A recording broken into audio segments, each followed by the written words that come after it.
Hello all and welcome to Astro Wheel of Fortune. My name is Vlada and I read tarot, and today I am continuing on with my series Tarot by Tarot, and today we're going to be looking at the Emperor. So if you haven't seen my Tarot by Tarot series where I start with the Fool, you can check that out. I have a playlist on my channel. I do recommend that you watch the other readings first, because I do tend to refer to the other cards as I progress, is what I noticed, and certain themes that popped up in the cards before. But basically what I do in this series is I ask my tarot deck and the card in question about itself and what it wants to talk about and how it perceives its energy, and the important thing that they want to highlight, or this card wants to highlight, in this specific moment that I'm doing this reading. So this is something that is really, really interesting to me, and this has been inspired by this book. I refer to this book a lot through the readings, The Tarot History, Symbolism, and Divination by Robert M. Place. So I will be doing the same here with the Emperor, as I do the Emperor's reading. So we're going to I'm just going to make sure, I have the pages here selected. So we're going to start and we're going to get into the Emperor's energy and what the Emperor wants to talk about.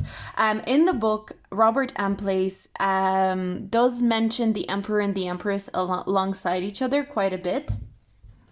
So but I wanted them to have their own readings, just like with every other card. So, but just to keep that in mind, both the High Priestess and the Hierophant are mentioned as a pair, and the Emperor and the Empress are mentioned as a pair as well.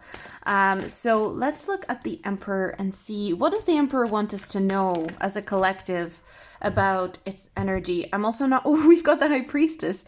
I'm not reading reversals, by the way.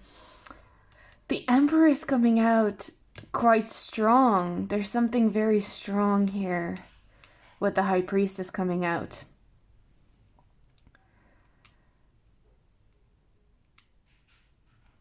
The High Priestess being mystery and inner wisdom, the kind of inner wisdom or the kind of knowledge that you can't teach anybody else. The Emperor, I need to think about this, because this feels a bit strange. The Emperor, I keep hearing the Emperor will find a way.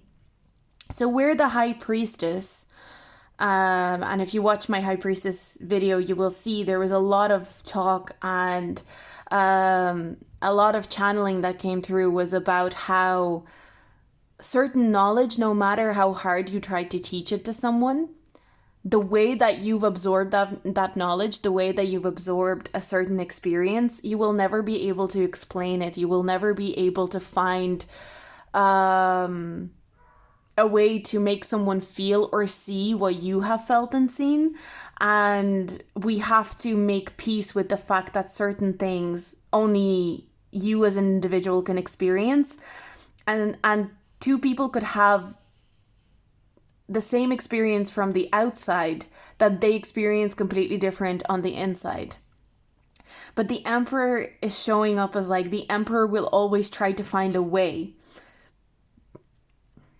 So the Emperor wants us to know that his energy is really about always trying to find a way. Whether he's successful or not, trying to find a way to do something, to get something done, to get something figured out. No matter how mysterious, no matter how sacred, or no matter how hidden, the Emperor will find a way to, I keep getting conquer it. And the Emperor is almost saying, like, really my name should be the Conqueror, not the Emperor. For some reason I'm getting that. The Emperor wants us to see that his energy is really about finding the strength and finding the the impulse, finding the courage, finding the impulse to conquer something that hasn't been conquered before, and something that people believe it's impossible to conquer. Like the high priestess. It's impossible to conquer the high priestess, and she knows it, but the emperor will try to find a way. The high priestess energy, if you watch that video, really the whole video was about how you can't ever conquer mystery. You can never and it's funny because the high priestess, I know people associate the high priestess, some people associate the high priestess with Cancer. But I associate the high priestess, some people associate the high priestess with Pisces. I do associate the high priestess with Pisces just because the moon in tarot is ruled by Pisces, or is connected to Pisces, and under the rules of tarot, because she's connected to the moon, like that's just the comparison that I make. But but in astrology, of course, the moon is Cancer. So, neither is wrong or right. But this is just interesting because the high priestess, to me, what I'm kind of seeing is like the 12th house and the first house in astrology, because the emperor is Aries. To me, there's like Pisces, Aries energy, but also I'm kind of thinking of like the 12th house and the first house and how everything is cyclical, right? And the fact that everything is cyclical, it means nothing is really a concrete truth, because there's always going to be a progression within the cycle where that truth is going to be disproven. And the high priestess kind of embodies that idea of like, nothing is definitive, nothing can be proved. Again, that 12th house energy, nothing is definitive, nothing can be proved, nothing can be concrete. At the end of the day, everything goes back to the source, everything goes back into the void, everything like dissolves in itself. That's the whole point of the 12th house. Like, don't get attached to anything for too long, because it will dissolve eventually. Whereas the emperor being represented by this Aries energy is making me think of the first house as well, where it's that new wave of energy where you go, I need to define myself. I need to define the life around me, the things around me. I need to make sense of mystery, because I can't progress in my next stage of the cycle if I don't make sense of mystery. Yes, maybe I will never understand the full extent of mystery, but I can make sense of mystery to some degree. And so what I'm picking up with the emperor energy is that, he's referring back to the high priestess, and it's not that the emperor energy is disrespecting the high priestess energy. I'm more so getting, yes, the high priestess is right. Everything is mystery, and really the more you try to learn about mystery, the more you realize that you don't know anything at all about it. But yet we still have to try and research mystery and understand mystery, because that's how we evolve, and that's how we progress, and that's how we become stronger. So when the emperor comes out in your reading, it's your reminder that even if it feels like there's no way, or even if it feels like you're in a very foggy place, you still have the strength and the potential to figure it out. There's a really strong sense of like, you can conquer something, you can figure it out.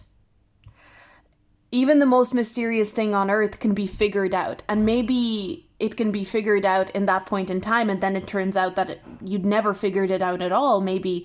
But all that's important, I hope I'm saying this in a way that is making sense, but it's like, you can always figure something out, even if down the line it turns out that what you figured out was false, or what you figured out wasn't true at all.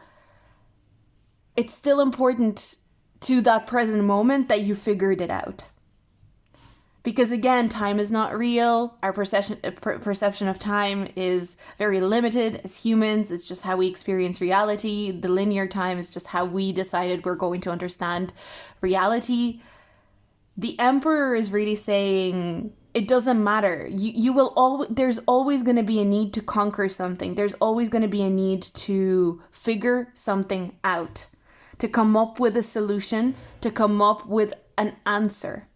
The high priestess says there's no answers, and every answer is correct, and also every answer is wrong. The high priestess holds that wisdom and holds that knowledge that everything is right and wrong at the same time. We talk about that kind of concept within the High Priestess card reading. But the Emperor also says, but at the same time, although that could be true, in the present moment, when you're standing and you're faced with a problem, there is a way to find the correct answer, and maybe overall the answer is not correct. Through space and time, through all space and time, maybe that answer is not right. Through all space and time, and through all events of humanity and beyond, that answer is not correct. And through all events of humanity and beyond, that answer falls into that dissolution of the High Priestess energy, of that answer is both right and wrong at the same time, and there's no way of it being completely correct. You're at an impasse. In that moment in time, wherever you find yourself, that moment, that answer could be the most correct thing ever. It could be the most definitive, the most correct, the most ultimate truth ever. And so the Emperor is kind of talking about staying in the present moment, and that being very important to the Emperor energy. The only way you can conquer something, and the only way that you can solve a problem, and he keeps coming up with conquer a problem.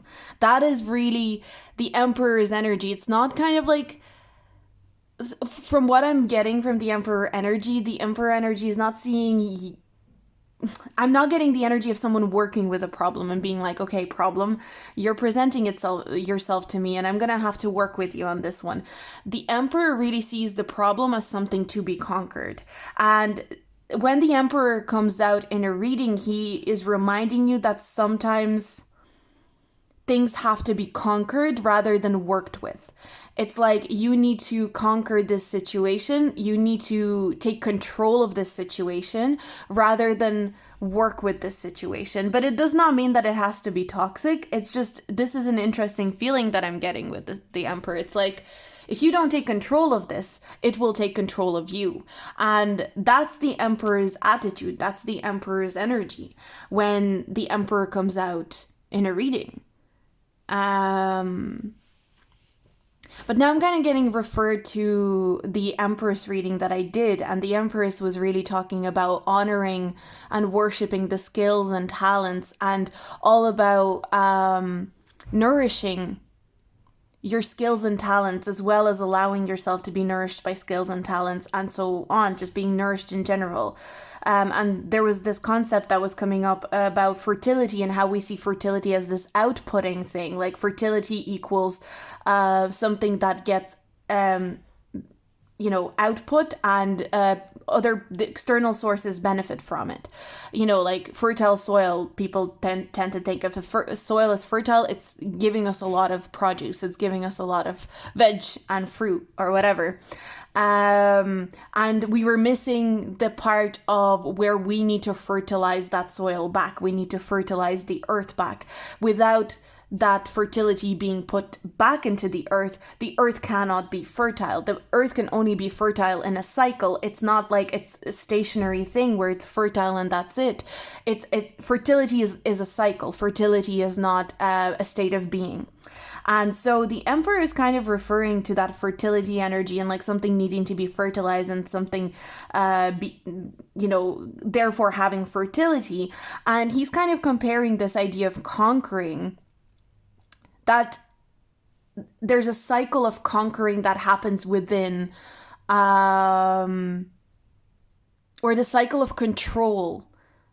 I don't know I keep getting conquering, but like I feel like there's a better word for it. But the Emperor talks about how we conquer something and then it conquers us, and then we conquer something and then it conquers us. So there's a similarity with the Emperor and the Empress, where the Empress was highlighting the need of, you nourish something and it nourishes you. You nourish something and it nourishes you. Or you fertilize something and it, I guess, fertilizes you. But it's more about like the nourishing part. So the Empress is the cycle of nourishment.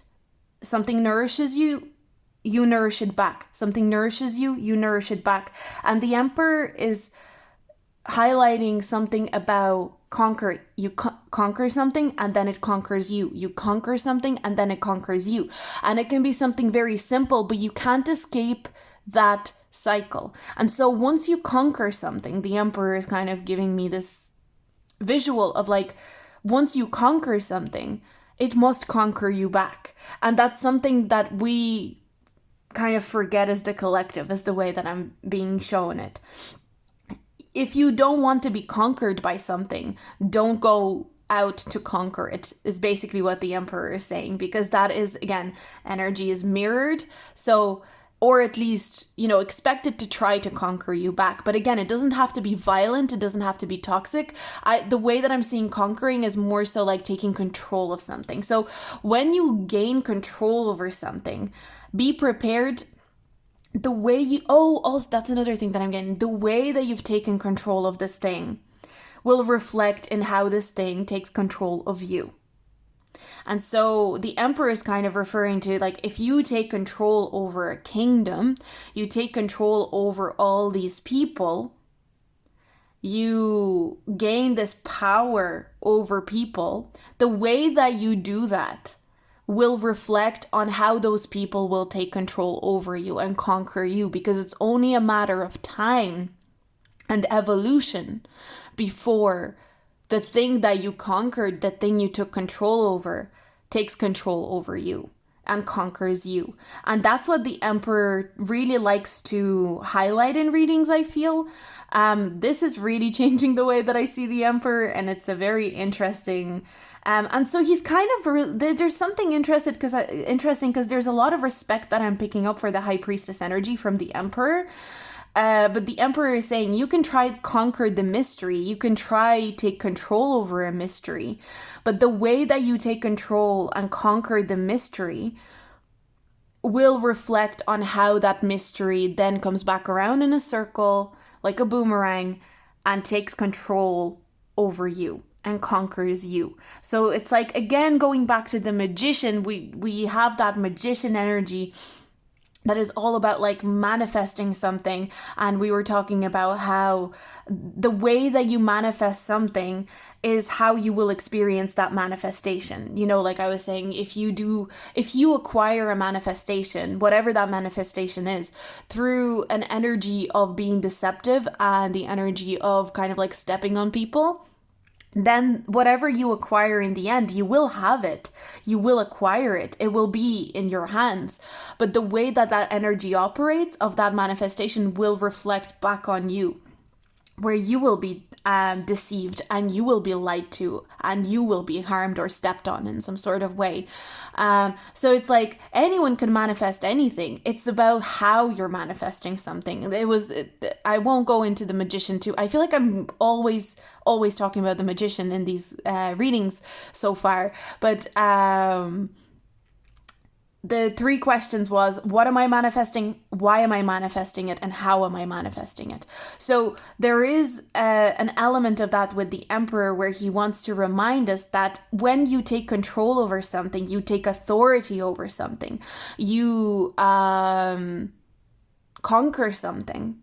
The way, it's not that you conquer it or take control of it. That's not the issue. The issue is how you do it, because you can expect a mirrored energy back.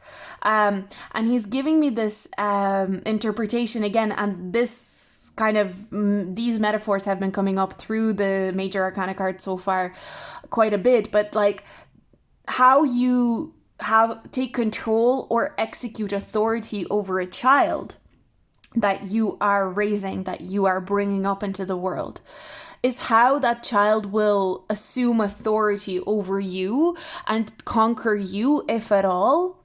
That's another thing the Emperor is talking about, like, if at all. Because it depends. Because if you don't take control or assume authority over a child, that will also be mirrored to you, and the child will not assume control or authority over. But something that the Emperor is also highlighting, taking authority or assuming authority over something also equals you take responsibility for it. You take responsibility for its hurts. You take responsibility for its whatever you assume authority over, that's why the emperor is also representative of responsibility and also discipline. If you assume authority over something, if you assume ownership over something, you're taking responsibility over it. And if you don't take responsibility over it in an effective manner, then you don't have true authority over it. That is something that the emperor likes to remind us of. And the emperor is kind of saying, like, if you are creating something, and let's say you were to create a project or a piece of art, or I don't know, so, like, if you were to create something and put out into this world and it was some sort of finished product, you would have to take responsibility over it. And so the emperor kind of comes up to say, when you create something and it's like this end product that you're putting out into the world, and you can see the power that it holds, and the fact that this creation that you've brought out into the world has the power to kind of like rule over people or have some sort of big influence over people. If you're not able to take responsibility and stand behind that thing that you've created, then you don't have full authority over it, and it's kind of like you are not in power over it. That creation that you've created becomes its own thing, just like a child does. So if you were to create, and in a way, the emperor is saying, again, if you create, let's say this was a movie, or you created a book, or you created a piece of art, the way that you created it, you conquered it. So when we create something that has, oh my God, I'm getting so many messages, sorry. When you create something like an end product that's starting to have some sort of influence in this world, because the Empress talks about creating for creation's sake, for that creativity flow, for being able to be able to create something that doesn't look to rule, but just looks to express and looks to be an expression of your talent. But the Emperor more so talks about something where this creation starts to have an element of power within it. A creation that you have starts having an element of influence on the collective in some sort of way. And not in a way where people are just admiring your art or just admiring your creations, where it has the potential to almost direct the way that people think, direct the way that people express themselves and how they act. Once that thing or that creation is out of your hands and into the hands of the collective, that creation has the potential of starting to conquer you. And so really our creations, we're not owners of our creations. We're just the channels, and like I feel like I've heard this before. It's like we're channels for creation. So whatever we create, we don't own it. Ownership of and like obviously spiritually speaking, I'm not talking about how things work in the 3D or whatever, but spiritually speaking, whatever we create, we're just a channel for it. And especially when that creation becomes taken up by the masses or taken up by the collective, it's no longer ours. The creation becomes the collective's. The creation becomes something that the collective is in ownership of. And we can try and continue being in ownership of it, but there's a need. The Emperor kind of comes out to also remind us, like, there's a need to know when your reign is over. There's something with the Emperor. It's like the Emperor shows up either when we need to know when it's time to step up to reign, or when the reign is over. When is your reign over a certain creation? Where is your reign over a child? And again, it's like I'm using this language, but obviously knowing when to step back from your creation and allow your creation to take on a life of its own. But the Emperor energy is still kind of like, it will still try to control it. Oh my God, this is making me think, because then we've got the hierophant coming after the Emperor, and the hierophant could be like I'm kind of getting if the Empress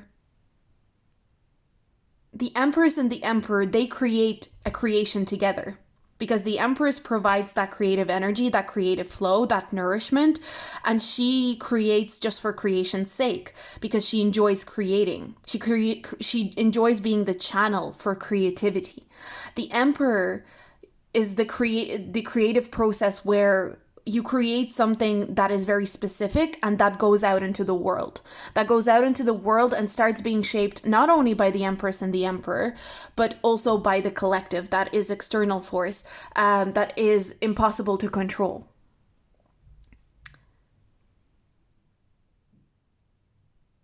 And then that creation goes on to the energy of the hierophant. And the hierophant is like the external, because the hierophant is institutions, right? And in a way, the institutions can represent the collective, not strictly speaking, but the hierophant will represent the institutions, like schools, like, you raise a child, two parents, Empress and Emperor. Again, just bear with me. This, obviously, we're evolving as humanity where that's not the only way to raise a child, but the energy that these represent is like, we create a child, we raise that child under our rules. Again, the Emperor and the Empress have their own rules.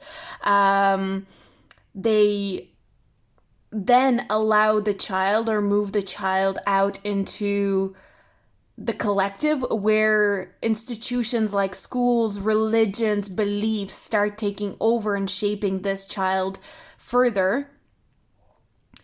But the institutions can't keep that child from exploring their own desires, represented by the Lover's card, which is like Adam and Eve, temptation, external knowledge. So is it that the serpent in the Bible represents external knowledge acquired through desire, rather than through knowledge that is passed down to you through institutions, passed down to you through the collective? And what the collective has decided is the appropriate thing to teach. So it's like the Empress and the Emperor can decide what is the appropriate thing to teach our creation. The Empress and the Emperor say, this is what we want our creation to be. This is what we want to teach our creation. But we can't hold on to this creation for too long, because at some stage this creation becomes connected to the collective, connected to the institutions, and then the institutions come in, public education, whatever you want to call it, and then with the hierophant, and the creation, the child gets fed external information that has been decided by the collective that it is the authority. And so the Empress and the Emperor, they are an authority, but because in tarot, the hierophant trumps both the Emperor and the Empress. And so I'm also picking up on the High Priestess, how the High Priestess is inner knowledge that we hold within ourselves. It's very private, it's very introverted. It's the knowledge that we understand, maybe even just in the womb, because the 12th house is coming through so strongly here as well. The 12th house often is referred to as like the house of the womb, before we come into this world and we are born into our first house. As in perfection years, if you're into perfection astrology, it's 0 to 1 years of age. So the High Priestess is, what? That would make such perfect sense. The High Priestess is when you're in the womb. And then going by that, the Magician is when the soul decides to manifest into the womb. So if like the Magician is when the soul decides to manifest into the womb, the High Priestess is when the energy is very ambiguous. It's dead and it's alive. It's real and it's not real. The embryo is like, it's both things at once. Oh my God, you know what? This makes me feel like there's such an interesting correlation. I mean, not to get too political, but like the whole debate on, abortion and stuff like that. If we looked at it from the High Priestess perspective, it's like, I don't want to be controversial with this, but it's just, I think you get my point of what I'm trying to say. It is and it isn't. And there's no way of knowing. And therefore it's limbo. And therefore it's controversial. And oh my God, there was a lot of, with the Empress, there was a lot of energy. If you want to watch my Empress reading, sorry, I'm referring to the other cards so much in this reading, but in the Empress reading, we talked a lot about how this and that is true at once, and that creates conflict, and that creates debate, and that creates tension. And the High Priestess is actually a representative for tension when both things can be true at once, and it's impossible to say which one is true or which one isn't. So anyway, let's get back to the Emperor. But yeah, so like I said, if we have the Emperor and the Empress making a creation, there's an authority over it, there's a control over it, but you won't be able to have that control forever. Because at some stage the Hierophant will come in, and the Hierophant will, and the Hierophant is representing, we'll do the reading on the Hierophant, but I'm already getting messaging on the Hierophant. The Hierophant this is the wisdom that we all have inside of us. It's private, it's internal, it's introverted. It's something that we can't explain. The High Priestess represents the kind of wisdom, the kind of knowledge that we have within us individually. And it's like, this is my own independent, individual experience that I cannot find the words or the human expressions to explain in order to relay it completely. I can only relay parts of it. I can only relay tidbits of it. But the Hierophant, if we were looking, if there was the Hierophant card was here, the Hierophant represents the kind of wisdom and knowledge that the collective can agree on. That's what I'm really picking up on. It's like the High Priestess versus the Hierophant. Actually, I need to do a reading on the High Priestess versus the Hierophant then as well, I feel. Because and you know what? They're referred to as a pair in this book. So I wonder if I will need to do a reading of the Empress and the Emperor as a pair as well. But the Emperor is kind of like bringing these things together for me right now. Because he's talking about authority and how the High Priestess says we can't have authority over anything because the truth of our own individual inner wisdom and experience is so mysterious, it's impossible to be put into words. And therefore, how can you have authority over something that is so elusive and so difficult to box off? And then, the Empress comes in and the energy is a lot more, well, you can have authority over your own talents, you can nurture yourself, you can have authority over nurturing other people. So the Empress kind of talks about having authority over people through love and nurturing, but there's a certain element of having authority over people through that. Even so, when someone depends on you for nourishment, for nourishment, there's a certain level of authority that you have over them. And that's the Empress energy. And the Emperor talks more about protection and having authority over something because you're strong and you provide discipline or structure. And so there's the Empress and the Emperor really relate two types of authority. Except with the Empress, it's not very obvious. With the Emperor, it's more obvious. But I want to see what else the Emperor wants to say. I want to know what else the Emperor wants to say. I kind of want to put this here. 7 of Wands. 7 of Wands.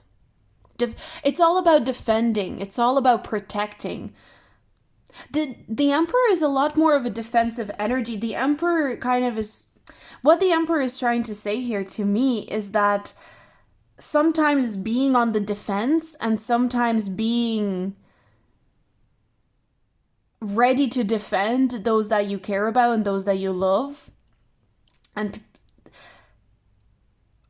it's not, the Emperor isn't really talking about love here. It's more like I took an oath to be responsible for this energy or these people or whatever this is. And therefore I will protect them with my life. Like there's that kind of energy that I'm picking up on. So the Emperor's energy is really about defending something that you promised to protect, that you promised to take responsibility for in order to have authority over it. And this includes from yourself. That I'm getting that as a clarification. So the Emperor shows up when we need to be reminded that if we're going to execute power over something, if we're going to execute authority over something, we must protect, or we must promise to protect it. We must promise to defend it, even if it's from ourselves. Because we have power over something, because we have authority over something, that creates a power imbalance within the dynamic. And so if there is a power imbalance in the dynamic, that means that there needs to be certain rules in place and certain disciplines in place. And so the Emperor talks about rules and discipline for a reason, because it's not just the fact that the Emperor imposes rules and discipline onto other people, but it's also the fact that the Emperor knows how to discipline himself and impose rules on himself so that he doesn't step out of line, and that he's always aware of the power imbalance that he himself has created. So there is something with the Emperor. If you create a dynamic where there is a power imbalance, it is your duty to adhere to that power imbalance by setting up rules and disciplines where that is rectified and balanced out in other ways. So if you're going to have authority over someone or power over someone, you need to make sure that they are getting something in place of that lack of power that they're giving up in order to be protected or defended by you. So it's kind of like... It's like if you're saying I'm going to have power over you, you have to promise that energy, that project, that thing, that person, that you're going to like protect them or defend them, for example. But it needs to be in proportion to the power imbalance. And that's what the Emperor card reminds us of. Because otherwise your foundation is not stable. Your foundation is shaky with the Tower card. Otherwise, you are building something on a very weak foundation. The whole point of the Emperor, why he's strong, is not because he has power over others. It's because he knows how to have power over others by also providing protection, safety, and security. So it's like, it's not just the fact that the Emperor has power over someone. It's the fact that the power that he has over someone is substituted in other ways in order to create a stable foundation.